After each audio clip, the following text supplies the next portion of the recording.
Hey there, welcome back to Wireless Solutions. Are you tired of spam texts and messages from unknown numbers? If you're using iOS 26, your iPhone includes a feature called Screen Unknown Senders.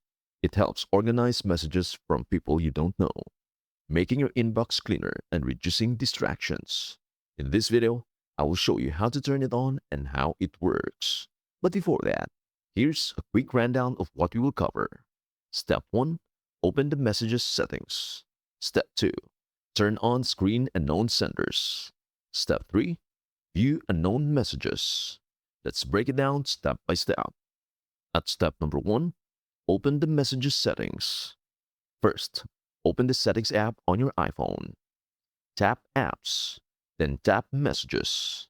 Scroll down until you find the Screen Unknown Senders section. This is where you will manage how your iPhone handles messages from people who are not in your contacts. Step number 2, turn on Screen Unknown Senders. Tap Screen Unknown Senders. Then, turn the feature on. Once enabled, your iPhone automatically screens messages from unknown numbers and keeps them separate from your regular conversations. This helps reduce distractions while still allowing you to review those messages whenever you want. Step number 3, view unknown messages. Now open the Messages app.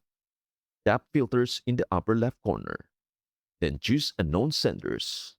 Here you'll find messages from numbers that are not saved in your contacts. If you recognize someone, simply open the conversation and add them to your contacts so featured messages appear in your main inbox. And that's it. And in disclaimer section, this tutorial is for educational purposes only. Features, menu names, and availability may vary depending on your iPhone model, region, carrier, and iOS version. Wireless Solutions is not affiliated with Apple. Please use these features at your own discretion. And that is how to turn on Screen Unknown Senders on your iPhone. It is a simple feature that helps organize your Messages app and makes it easier to manage texts from unknown numbers. If this video helped you out, please don't forget to like, comment, and subscribe to Wireless Solutions for more iPhone tips and iOS tutorials. Thank you so much for watching, and we hope to see you in our next video. Bye for now.